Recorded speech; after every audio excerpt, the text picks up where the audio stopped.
Okay, I think I'll just get started. So, good afternoon, everyone, and welcome to the first out of the Grow Asia Learning Alliance, or GALA, webinar series. So, my name is Nadia, and I am the Innovation Manager here at Grow Asia. So, as most of you already know, the Grow Asia Learning Alliance program, which is funded by the International Development Research Center, or the IDRC, focuses on promoting action-oriented research through enabling partnerships between researchers and agribusinesses in ASEAN. So this webinar series really aims to help researchers like yourself become more user-oriented, which we believe will increase the likelihood of research products being taken up by companies and other stakeholders in the value chain who could then put it into practice. So the series will be divided into 3 parts, and this is the first one that focuses on understanding value from the perspective of users, which will then provide you with a foundation for the upcoming webinar sessions. And before we close the session today, I will quickly share what else we have in the pipeline for you. So just to quickly go over the agenda. So after this, I will go over a few housekeeping points, and then I will pass it on to Anton Palo from Foodlink Advocacy Cooperative, who will lead the keynote presentation for today.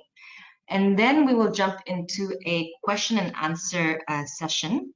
And during this time, I will open it up to you to ask questions directly to Anton. And I highly encourage you to participate because this is quite a small and interactive workshop that we have put together especially for you. So just before we start, if you have any clarification questions that you have during Anton's presentation, please type it into the question box below, and we will address it at the end of each section. So on your screen, you should be able to see a panel on the right-hand side where there is a mic button as well as a hands. And that is when that icon you will use to raise your hand during the question and answer session. And if you have any technical issues with the platform during the session, please reach out to my colleague Pranath at pranath@growasia.org. And lastly, we will be recording this webinar and we'll send you the recording following the session. So without further ado, I'm going to introduce our speaker for the day. So Anton Palo is the General Manager at Foodlink Advocacy Cooperative, a talent pool of agribusiness experts and practitioners in the Philippines. So Anton is involved in various consultancy activities, such as the value chain development for Grow Asia. He's also a project coordinator for the Australian Centre for International Agricultural Research Projects through the Commonwealth Scientific Industrial Research Organization, or CSIRO, and University of Queensland. He is also a technical advisor to agriculture cooperatives and organizations and have been conducting trainings and workshops on agribusiness and value chains, focusing on inclusive business over the last 7 years. So over to you now, Anton. All right, thank you, Nadia, and good afternoon to everyone, at least from the Philippines. So I guess you can go ahead and start. So let's move to the next slide already. Essentially, when most of you are probably here because you have some great idea that you've already translated to some kind of product and or service. And typically, when you've done your products and services, these kinds of descriptions that you have are probably there to really articulate and showcase the features of your products and services. However, just like the examples right there, stated over there, people might, especially the users, would listen to the products descriptions and then eventually reach the conclusion, okay, so that's nice. So what? How do what's it for? As far as I'm concerned. So this is essentially what we're trying to get at as far as this session is concerned. Okay, next. So we're trying to arrive at what we call a value proposition. Now, if we're thinking in terms of, let's say, formula, it's simple as your product, your service, or even your company, its value, and how it responds to customer expectations, desires, and needs. Now, the trick here is that, okay, it's actually quite simple. Of course, the actual means to do it will take a bit of deliberate effort and a bit of time. Now, and eventually you will also realize that a lot of it is actually about being creative and a kind of, there's a kind of art to it, right? So next. And to be able to articulate this value proposition, we are going to be using the value proposition canvas by the Strategizer company. Now, so we're going to go back to that, but eventually we're going to discuss details and probably and give you some examples on how these parts are actually going to be utilized and help you hopefully develop that value proposition that will now can inform your business or even your marketing purposes. Okay, next. So we start with a more conceptual level of discussion by addressing the question, what is value? There's a quick answer to that. Next.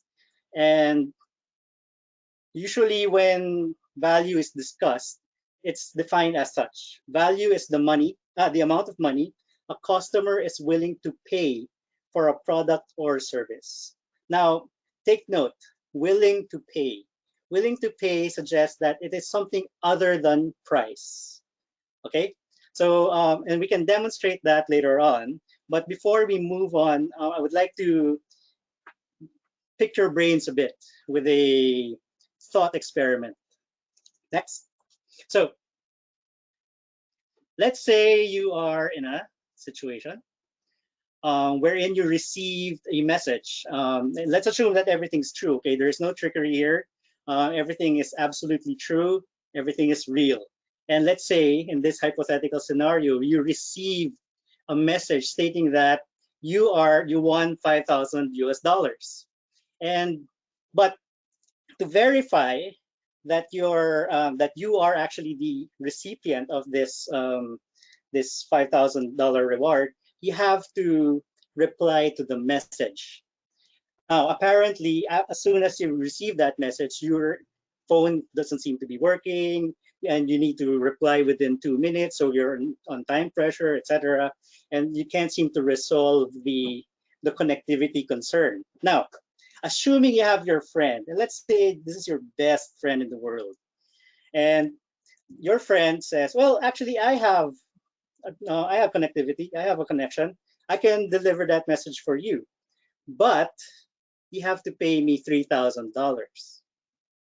So the question is, will you say yes? So out of curiosity, let's go on, move to a poll, and let's see about your answers. Think about it.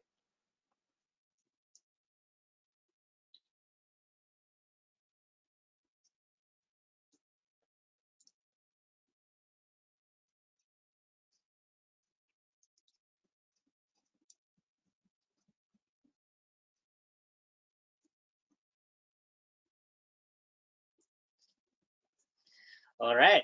So apparently, some of you, majority of you, mentioned responded with yes, that you will actually opt to pay for your friend that 3,000 bucks, and 40% for no. It would be good to figure out why, or maybe we can solicit some responses from the participants.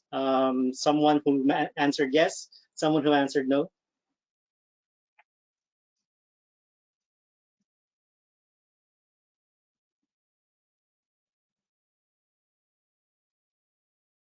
And remember, you can raise your hand at this time. Are there And we volunteers? will unmute you. All right. So let's give it a few seconds. Let's see if someone's interested to answer.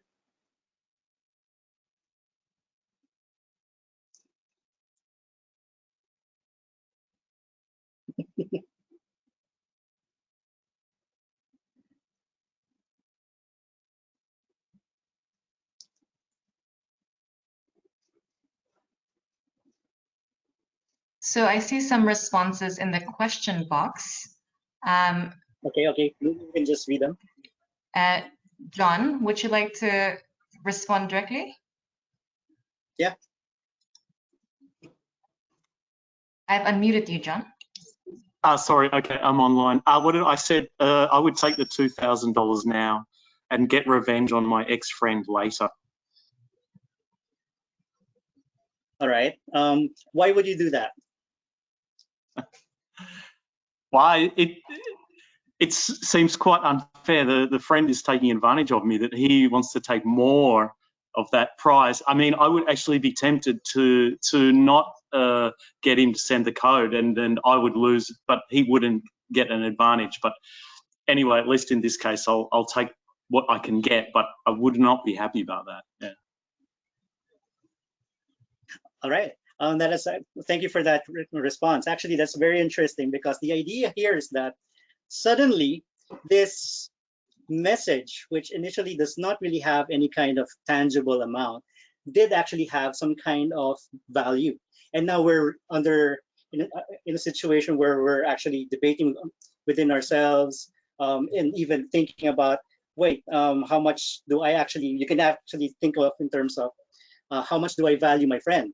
And how much do I value or understand this whole idea of fairness, of what's actually going on? And that decision making is actually ongoing, but on this thing that didn't really have value in the first place. And that actually goes to a point wherein value is something else other than just the physical aspects of a certain service or even a certain product. And we can probably understand that further. Maybe some of your minds are juggled at the moment. We'll probably be able to understand that further when we go to the next slide. All right, next. So typically, when we look into the concerns of value or the value of a certain product or service, we start with how much did we actually did it actually cost to manufacture, or the cost of production. Typically, we call that the cost of goods sold. Now, that is just the cost of that product or that service when it's being developed. The other side is the decision making behind how do we now figure out selling price. In my opinion, the best way to understand selling price is actually to look into the break-even point formula, which is essentially looking at, okay, the fixed cost will be how much does your salary or even the rent and all the other indirect costs are, and then figure out how much selling price do I assign, wherein I'm also taking away the variable cost, which is essentially looking into the cost of goods sold. So the whole point here is that typically selling price is decided upon on a more financial basis, on a more accounting basis. The higher the selling price relative to the variable cost, the lower products you need to sell so that you will be able to break even and even eventually generate margins. But if we're thinking in terms of value, what this framework suggests is that value actually finds itself over and above selling price. So the idea here is the value of a product is typically higher, and so the willingness of a person, of customers, are higher, is higher typically than your selling price for them to really consider buying it. Otherwise, they'll feel cheated. Why am I paying for something which I don't really care about? Why would I give money to a friend or to this person if they don't really matter to me? So, and we have to consider that value has something to do with how it fits with your customers, essentially the downstream and market segment. Okay, we'll give you an example. Next. Let's use an iPhone 11. I assume that everyone understands or is familiar with the iPhone 11. And if we look into the cost of goods sold of an iPhone 11, it actually costs around $370 to produce one unit of an iPhone 11. But now, consider the fact that its selling price is around $699. So it's almost double. Now, but value is actually found not just on the cost of the manufacturing of the product, but how it actually, what it means to certain market segments. So for example, if we look at the rightmost rather, you have professionals, and what they're looking for from a phone is reliability. And an iPhone 11 definitely shows reliability. Now, if you were a techie, you like cutting edge technology, an iPhone 11 certainly demonstrates that. Now, some people who probably just have enough money don't really care about too much about the technology, but the idea of the Apple brand. Now, because it actually makes them cool, you know, I can flash my iPhone 11, and then everyone will say, "Ooh, this person's really cool, nice." It's an in crowd kind of person. Now that is also part of the value. So you can see that it's not just about the product itself, not just about the service itself, but something other than that. All right. So we're gonna keep on pursuing this line of thinking and figure all this out eventually when we get to the value proposition canvas. Sorry. So next, there's actually a thought about thinking about value capture. Now, the whole idea about value capture is, so for example, if I were a professional using an iPhone 11 and I bought it for $699, but if I'm using it for business, I'm using it for work, etc., chances are I can probably assign a value of $2,000. Any higher than that, I will already begin thinking that I don't really need that iPhone 11 anymore. So the whole idea there is, if let's say hypothetically $2,000 is my assigned value to that product, value capture is now the process of trying to inch your way into $2,000. So bringing $699 to $2,000 if you can. Now, that's not necessarily. This will actually take a bit of decision making on your part. Of course, the closer you are to $2,000, the more dangerous it is in terms of most of your clients thinking that you're too expensive. So if you can see that it's actually probably falling around just below 50%. That's actually a good window wherein to put your selling price. So as you can see, this is not just about accounting. This is not just about manufacturing itself, but it's also about trying to understand what actually is the value being assigned to your product and figuring a way how do you actually capture that along the way. So one of the things that we can think of in terms of value, in fact, is looking at this slide. So next. At some point, you might want to consider that more than the quality, I'm pretty sure that most of your products and services will have some decent quality levels. Now, the idea of this slide here is we're talking about the idea that just because you think your product or service is of high quality does not mean that your clients will actually, or your potential customers will really take on that product or service that you have. And that is because the first question, or the real question here, is it really meeting their expectations? So if they're between figuring out or emphasizing, is it something that they want, that they need, versus it's a high quality product in an absolute value sense, you probably would want to focus on meeting their expectations instead. Okay, but this is just this is not gospel. This is usually just I guess some kind of tip. All right, right. So next, are there any clarificatory questions at the moment with regards to value?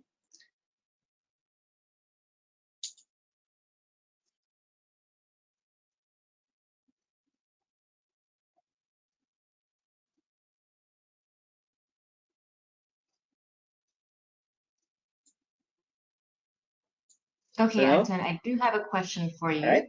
So I guess we can move on to the next. So this one is from Roberto Acosta. And so Okay. his question is, based on the presentation, determining value for a product seems to be straightforward, but it becomes more complicated when it comes to valuing services, say research services where intellectual property asset can be a possible output. Can you explain more on determining value for services? All right, that is actually a very good question. And yes, it is actually going to be very difficult to figure out service levels, the value of services. If I may, I would like to park that question for later. We can probably better address that when we discuss the later sections of the presentation. All right. Okay, so if you look into value, a very big part of that is trying to understand your customers. Now, there are two actually approaches in customer interaction and product development as these two terms. Let's go for the first one. Okay, next. So here we have this approach called supply push. Now, supply push essentially you have this product, maybe most, and many of us actually developed our products and services based on our assessments of our own needs, of our own understanding of problems in the world, etc. Now, the key here is that sometimes when we develop these products are actually not immediately understood, immediately wanted or needed, or are immediately dealing with the expectations of customers. This is what we call supply push. Sometimes it can be referred to in a more derogatory way as solutions looking for problems. And this is critical because many of the startups begin with this way. They have a product and they're looking for a market. But as you can see from the Forbes report, the top reason why small businesses fail is actually because there is no market need for their product. Almost 42% have reported that way, that cause. Supply push is actually more appropriate when you already have a good reputation, a long-standing brand, wherein you or if let's say you're able to actually educate your customers about your products and services. Okay, next.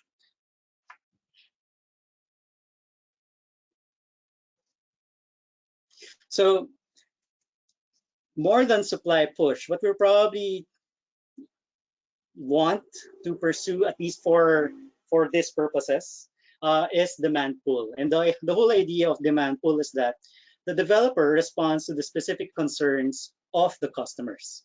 So you try to understand what do our customers need in terms of products. What are they going through? And this is actually the heart of terms like customer-centric, human-centered design, etc. So it actually comes to a point wherein when you know what the problems, issues, or wants and needs or expectations of your customers are, and you're able to address that, and they find out about your product, you don't really need to sell it or market it anymore. They'll just keep on grabbing you. So in services, for example, if they know that you are actually good at a certain topic, they grab you every time that they encounter that topic, all right, or that theme. Okay, so now to be able to address all this in a more technical sense, or perhaps in a more specific manner, we can now move on to understanding the value proposition canvas. So the value proposition canvas looks like this. There are actually two parts. You have the products and services side, which is on the left side here, there. And then you have the customer profile side.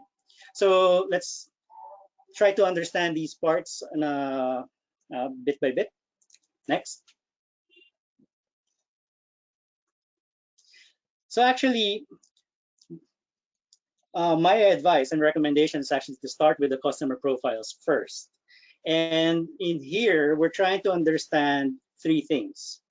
On the rightmost, you have customer jobs, which is actually just talking about what does your customer do? What are their supply chains or value chains, if you're familiar with them?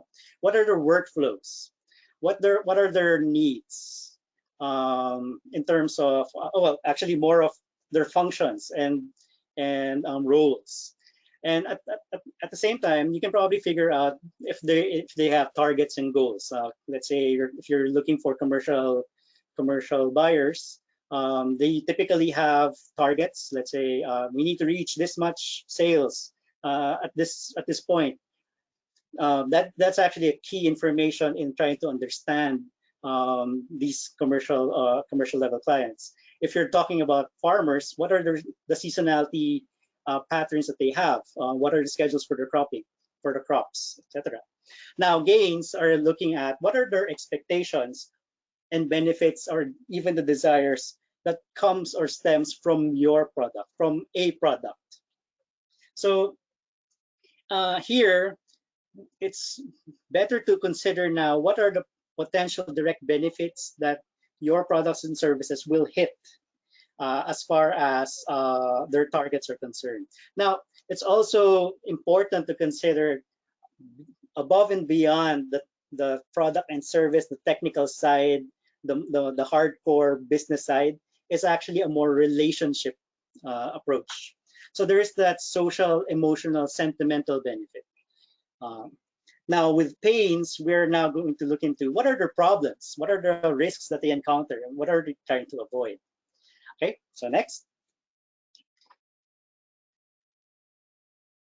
On the side of the products and services, okay, so on the left side most, this is essentially just a description of what is exactly your product and service. So this is the typical way of now talking about the features of your product, what it has, maybe the price point, etc. But more in this, just for the purpose of discussion, let's focus more on gain creators and pain relievers. Gain creators now look into how much about your product actually addresses the expectations of your customers. And then with the pain relievers, how much does it actually relieve or even address the problems that they're going through on a regular basis. Okay, next. So the whole idea is that we're trying to establish a fit between your products and services and the customer profile in this case. So if your gain creator actually aligns with the gains that are of your customers, good. If your pain relievers are actually aligning very well with the pains of your customers, good. And if you have both, better. So sometimes it's very rare actually that we are able to address everything. But if there's actually such a product or service, well, that will be the exact and perfect ideal fit that we're looking for. Okay. To give you a bit more flavor onto the discussion, let's go for more specific examples. All right. Next. Let's take this. So a product and service description, a plant and soil solution composed of a consortium of bacteria and contains no synthetic chemicals. Okay. Now, typically when we encounter these kinds of products, the first thing that clients think of is that, oh, okay, it's a soil conditioner. Ah, okay, it's just like those effective microbes. Ah, okay, so and it might not actually capture every feature or every benefit that your product has. Now, of course, this kind of product will now be relating to a rice farmer who goes through land preparation, planting, irrigation, harvest, among other things. Okay, now let's go through their possible gains and gain creators. Next. So in the gains, a farmer at the end of the day is looking at higher profits. They want higher profits, and this is achieved through higher yields of their crops. Of course, better quality of harvest, just to avoid rejection rates. And of course, as well, to lower their production cost. So this essentially increases the margin and therefore translates to higher profits. Now, if we look into the in this product's gain creator, it will now suggest that, okay, my gain creator is that it will double the net profit, and this is done through increasing the yield of harvest by twofold. So it's automatic. It's very clear. It's addressing already what exactly are the concerns of these rice farmers. Shorter duration of plant to harvest, so that's a benefit there. However, some of you might some products, in fact, product development developers would put in features like it increases the root length of the crops by threefold, and that's actually a good benefit, but it might not necessarily translate to immediate understanding of the gains. Okay. Next, let's look at the pains and the pain relievers. So a farmer typically has, well, one of the many things that they have to go through is to figure out how do they actually measure and create ratios of nitrates, phosphates, and potassium. And one of the key issues as well for typical fertilizers, the labor-intensive application of NPK, because it's you have to do it regularly. You have to and that actually creates labor and therefore cost. Now, if let's say your product talks about easy application, wherein all you have to do is seed soaking, spray on the roots, some spraying on the leaves. There's no more ratio. Just put 2 gallons per hectare per cropping cycle, and that's it. And then add these kinds of features like, oh, actually it's also not toxic, non-toxic, and therefore you don't really need personal protective equipment. It's not needed. It's still recommended. So in that sense, it's also addressing immediately the pains and the concerns of these rice farmers. All right, next. So it will ultimately look like this when it's completed. All right, let's take another example from an input product. Let's take and look at a essentially an IT, let's say an Internet of Things type of product. So cloud-linked high-resolution real-time digital monitoring system of air temperature, precipitation, and other environment factors. The first time I heard these kinds of products, I was like, wow, that's impressive. What does that mean? Well, what's precipitation again? I remember catching on that back in high school, but I don't really know anymore what it means. So, and initially, these products were actually pegged for farmers. They started thinking in terms of, oh, we want to be able to sell this to farmers, etc. But as you can see, maybe it's not so much for the farmers, but someone who's a little bit more on the more shared service level, like a local government agriculturist who monitors the performance of multiple farms and provides advisories for farmers. Unless, of course, let's say you're a corporate farmer who can afford these kinds of things. But anyway, let's look at gains and gain creators for this product. Next. So here, the local agriculturists is probably, because they're part of the government, they have a, let's say, hypothetically, they have a 5% agricultural performance growth target, and that they have to be able to improve relationships with local farmers. This is definitely a concern here in the Philippines. Agriculturists and local farmers, sometimes they're not so in good terms. So the whole idea then is that the whole point of a IoT type of measurement product is probably looking into effective decision making, because it's highlighting the real-time high-resolution data of multiple variables to improve. And essentially, this will now inform someone who really understands these things, like an agriculturist. Now, what does an agriculturist do? Eventually, they tell farmers, oh, this is the time you have to farm. This is the time you have to harvest. This is the time you put in pesticides. This is the time you put in more fertilizers, less fertilizers, irrigate, not irrigate. And that is the kind of decision making that is expected out of an agriculturist, that kind of advisory. So rather than make farmers think in terms of all these variables. Maybe it's the agriculturists, and the agriculturists will just give the signal to do whatever farm activity.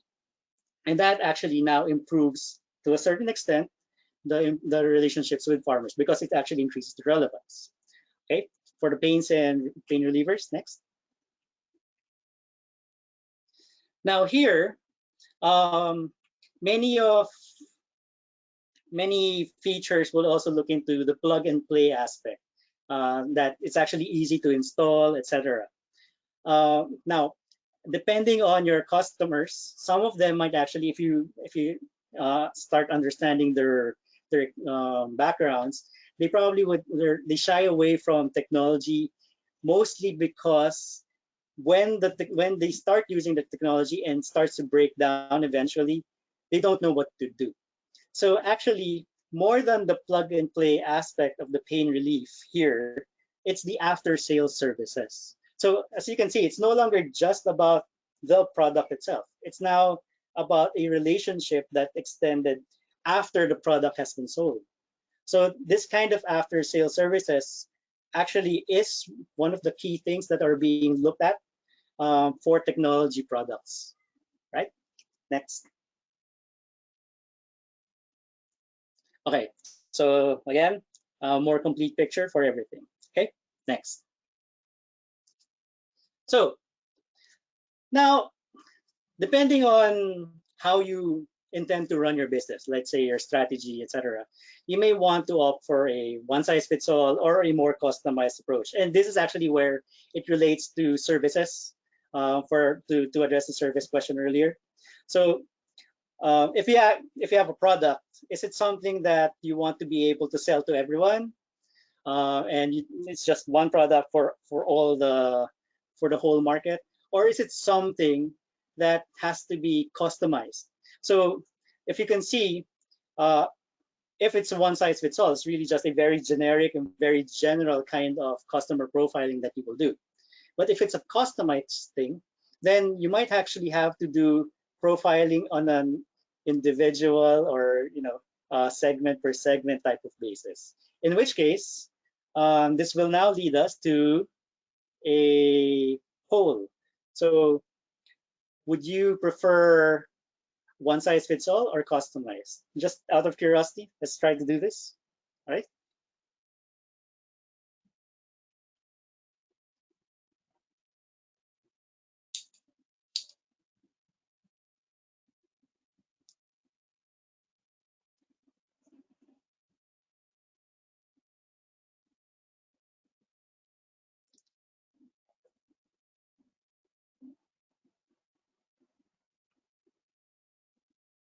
All right.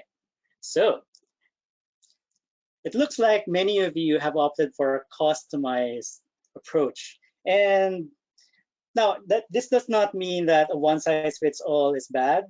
It just means that it's probably more appropriate to what exactly it is you're doing in terms of your products and services.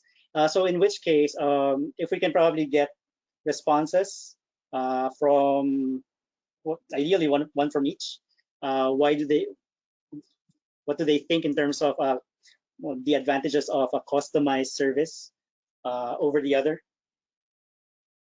and vice versa.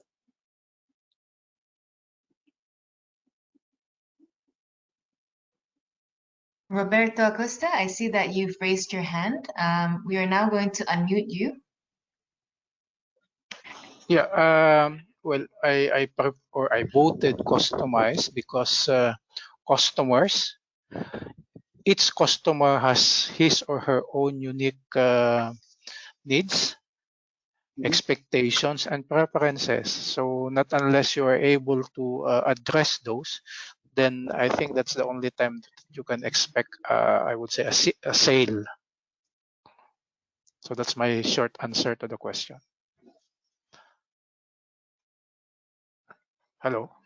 You seem to have broken up in the critical moment there. Could you repeat that just very quickly? Hello, can you hear me? Yeah, No. we can hear you. Yeah. I said better to have one that is customized because the needs, expectations, as well as requirements of a customer is unique from one customer to another.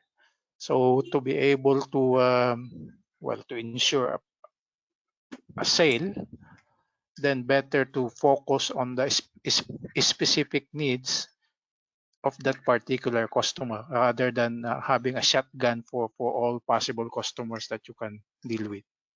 All right, thank you. So how about for one from the people who voted one size fits all? If any volunteers?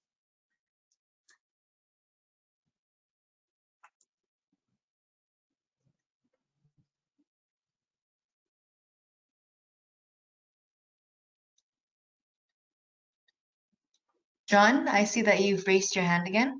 We are now going to unmute you. Thank you. Yeah.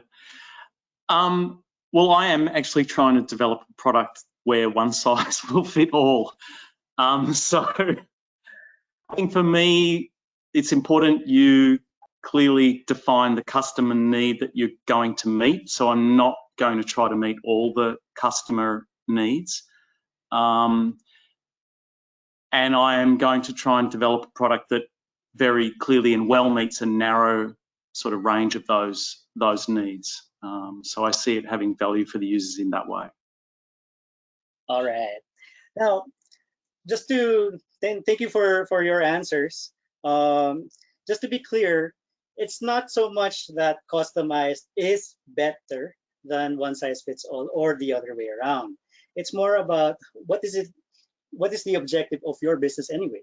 And typically, if we're talking about one size fits all, that means that the value capture, if you're going back to that drawing earlier, the value capture is probably not so much because the point of customization is most likely to be able to get closer to this upper value that we're trying to get.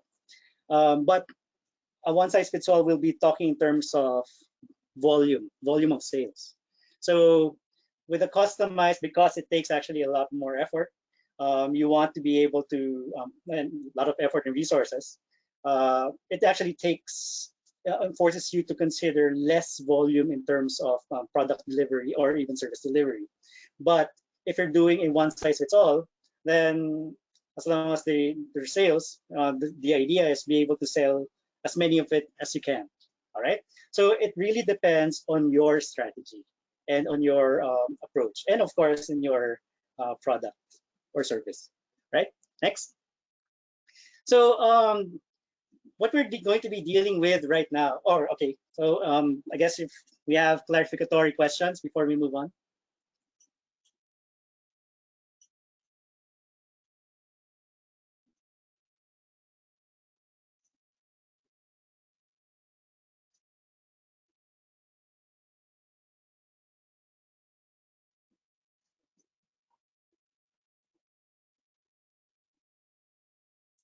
All right, so let's move on.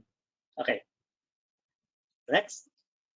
So this is actually already dealing with something over and beyond your product alone. Okay, this is no longer and beyond your business alone. So we want to be able to also consider and look into what is your value and what is the value of your products and services as it relates to others.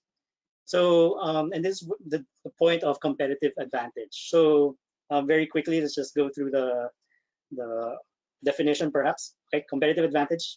Next, please.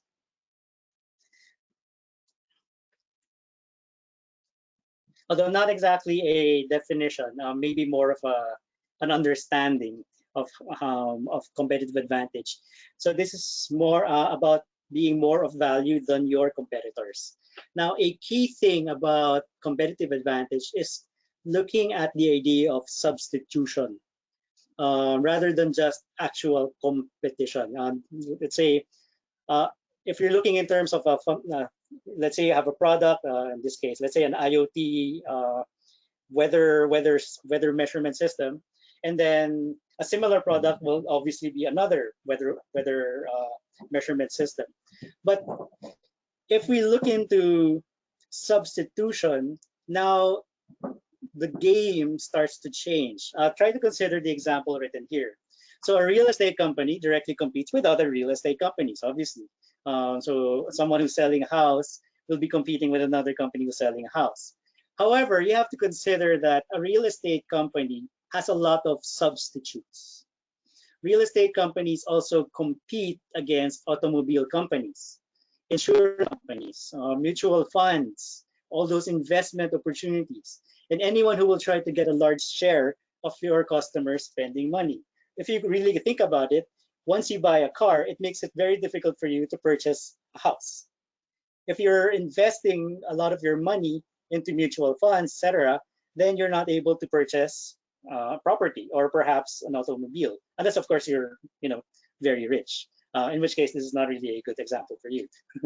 But try to think in terms of substitution that way, of this competitive advantage issues that way. So the lesson here is not so much just just understanding your product and your customers, but you also need to understand the entire business environment. Somewhere out there is going to disrupt the environment, and it's actually going to affect your business, your product, and your service delivery. All right. So next. Now, there are actually two components to competitive advantage, especially if you're looking to consider Michael Porter's definition. The first one will be cost leadership. And it's very simple. Everything else being equal, two products, one being cheaper, then people will go for that product. So in this case, for example, the competitors say, what she said, but $10 cheaper. So in a very basic way, this is what we call cost leadership. Now, let's make it more complicated. Because we're talking also about value, it's no longer just about the selling price per se, but actually more about how much value are you delivering and then your price point versus what your competitor is delivering and then their price point. So sometimes, let's say an iPhone might actually still be preferred by someone who doesn't actually have that much money versus purchasing a low unheard of brand. And the idea there is, although they're both cell phones, because the perceived value that's being taken from, or the customer value from an iPhone actually is still preferred by many people. So there, it also that's essentially the way we have to consider cost leadership. It's not just about price; it's also about it's about value, and then the relationship of your selling price to it. Now, for the next one, I want to challenge some of you. So next slide.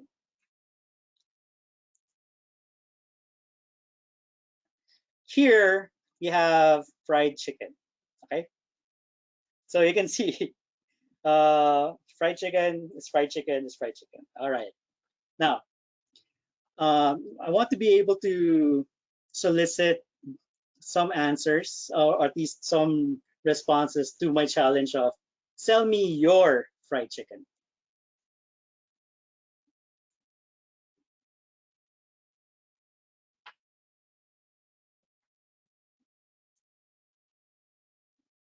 Any volunteers?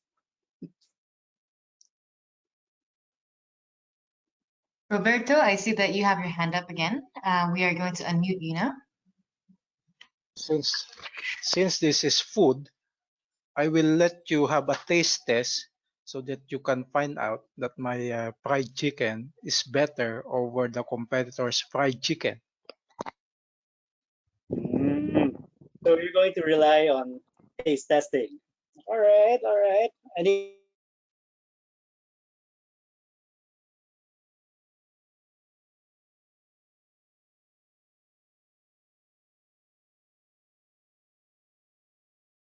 other responses? Perhaps one more? Telling me your fried chicken just yet, okay? But I guess it's the product speaks for itself, I suppose. Okay. Any other volunteers?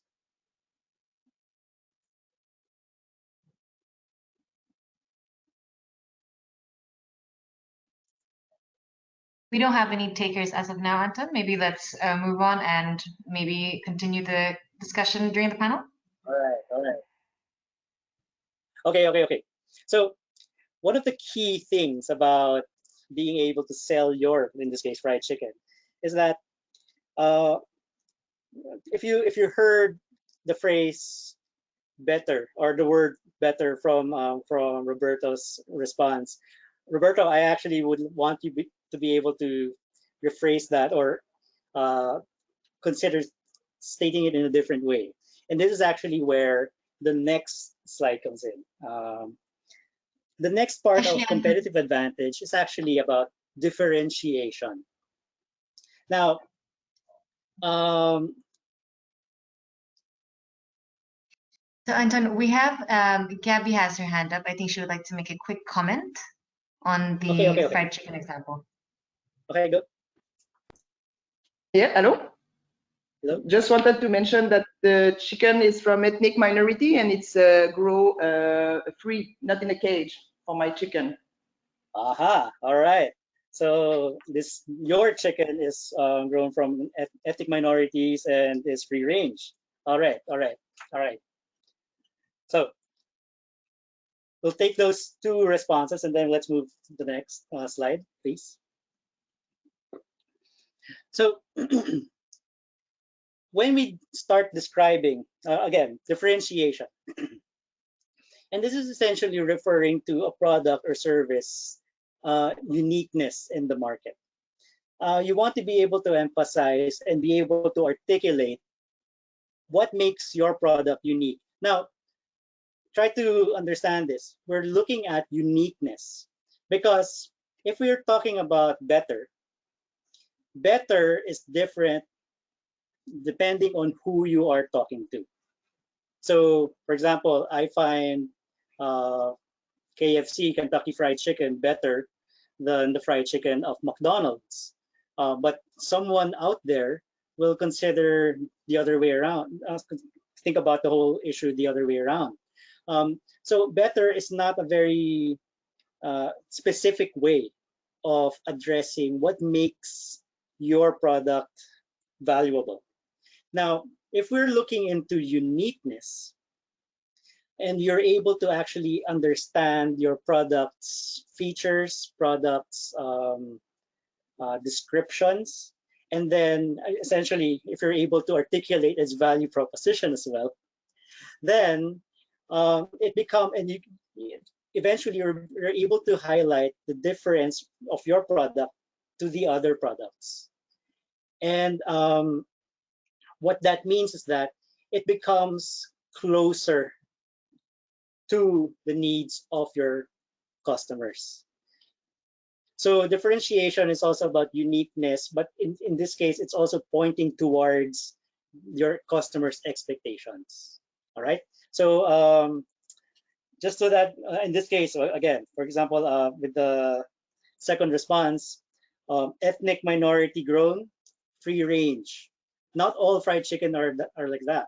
Now, the fact that you're now talking about its ethnic minority grown and free range starts to suggest that you can probably capture higher values from a specific segment. Okay. Again, specific segment. So this is you understanding. This is what your customers are looking for. They're looking for sophisticated types of products and services, and that is your target. So to summarize everything, this is just some kind of a quick summary for it. Know your strengths, essentially your products and services, its features, yes, but also its gains, gain creation, and pain relief. And overall, be nice. Relationships do matter. That actually has something to do with your value as well. even with your products and services. Know your customers' needs and expectations. Know your competitors. Know how you are unique, and hopefully try to be more affordable in relation to your value. All right, and that ends our session. So thanks for the presentation, Anton. So just quickly, as a time check, we are about 2 minutes from 4 p.m., but I think we will extend the session maybe to 4:10, 4:15 to allow for us to address some of your questions. So for those of you who need to leave, please feel free to, but for others, we're happy to have you stay on board. And again, during the session, I'll read out some of the questions that's been coming in throughout the session, but you're also welcome to raise your hand and we'll unmute you so you can speak directly to Anton. So as the first one, I'm going to read out a question from Joyce. So Joyce's question is, from your presentation, Anton, it sounds like the demand pool approach is preferred. What are some of the disadvantages or potential drawbacks of using this approach? all right, so you can probably notice that a demand pool is now really talking more about your customers' needs and wants. Now, especially if you started with developing your product based on your understanding of issues and concerns, doing a demand pull approach will now make it less personal. This is not necessarily a disadvantage, but it probably takes away the love factor out of the whole this product development part, because this is really just business now. It's no longer a hobby. It's really just this is what they need. I can develop it and then I will deliver it. That's what demand pull is about. So, and you probably will notice that many product developers have their passion projects that relate more to what they think should be delivered. And typically the passion projects are actually also not as commercially successful as the more commercially viable or more or the customer-oriented product and service. So there is that. You might see that as a disadvantage, but to a certain extent, it might not necessarily have to be a disadvantage either. All right. Great, thanks, Anton. So I have another question from Gabby. And Gabby, please feel free to clarify if there's anything you would want to add to the question. But the question is specifically around Viet Gap agriculture certification. So Gabby says that this certification is expensive and it is required by consumers, but consumers are usually not prepared to pay for that cost. So how do you address this? All right, that sounds more like a business model question already. Now, to a certain extent, just to be able to address your concern, okay, so they're putting value into it, or at least they're declaring it's demanded, but if they're not able to pay for the product at the moment because of the additional cost, then you're going to have to look into the more cost of goods part. Basically, with many products and services, the more you're able to deliver or develop and sell your products, the cheaper the production cost. This is what we call economies of scale. And with services, that actually translates to more what we call productized services. So it's like an off-the-shelf type of service, and you just keep on delivering it. So the actual cost of production to produce that that product or service becomes lower, and therefore becomes more affordable for your customers. If that is not possible, then maybe you should consider a different market altogether. The kind of market that we can afford that product and service. Yeah. Great, thanks, Anton. So I actually have one question for myself, if you don't mind. So regarding the value proposition canvas, at which point in the research process would you recommend using this canvas? Should this be done only at the start, or is this something that you would be continually cross-checking throughout the entire project? And the third part to that question is, who should you be involving in this process of developing the canvas? All right. So the obvious ideal scenario is that you're doing or forming your value chain, value proposition canvas early on.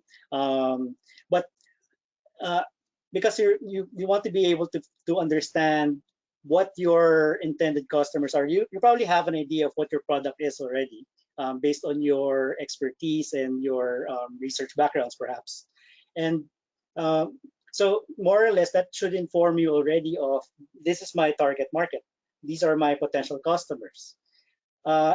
So ideally, you should be able, hopefully, you will be able to discuss with them your ideas without necessarily going down into the details, so that you're not able to steal your product and service idea, but and figure out what about their problems and their workflows are actually related to your products and services. Now, if let's say you are, and many of you seem to have mentioned that you are in a customized approach, then it definitely, you're going to have to keep on doing the value proposition canvas on a more regular basis every time you engage with a customer. And that also depends on the kind of product and service that you're delivering. So now, let's say you are doing a one-size-fits-all. Some of you did mention that. It would also be good to review your sales performance or marketing performance after a full production run of your products, and see and use this as a way to evaluate whether you need to revise your product and then run it again in full production, or adjust it a bit. Just be able to adjust it before you do that full production run once more. Now, with regards to the people to be involved, it's pretty obvious it's going to involve the product developers. But if you have a marketing person with you, that's also someone that you want to be able to bring into the mix.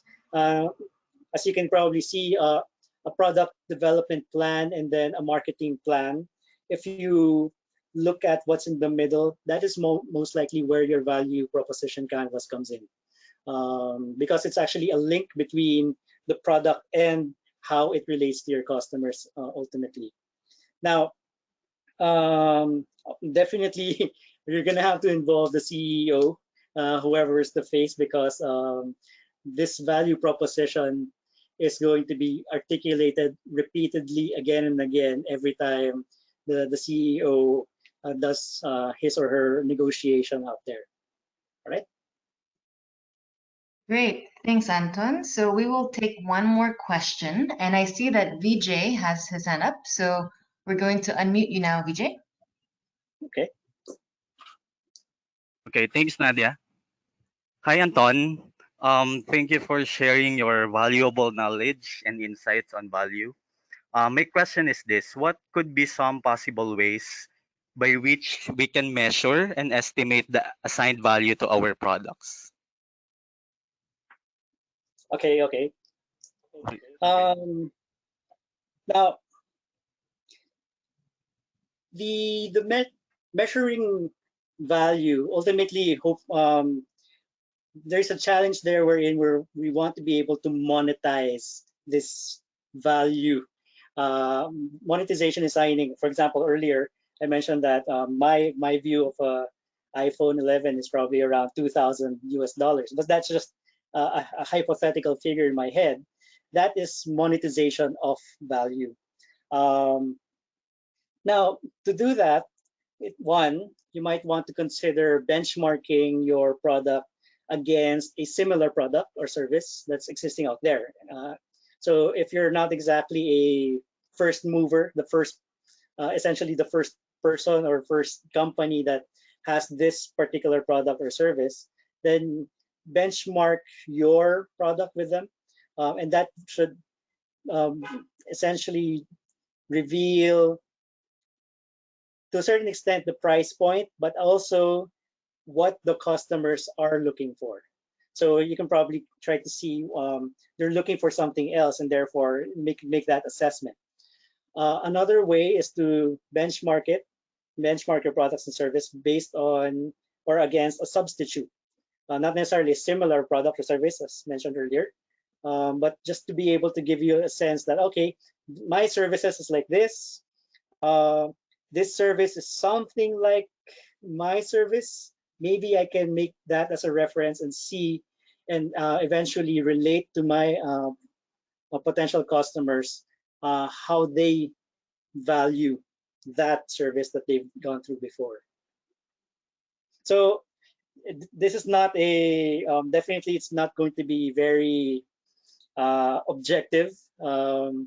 It is definitely very, very subjective, and there's a whole lot of artistic approach here. But that's the more you relate to your customers, the more you will be able to understand the value that they're assigning, most likely to your product as well. Anyway. Thanks, Anton. I think those are a great key takeaways from our session today.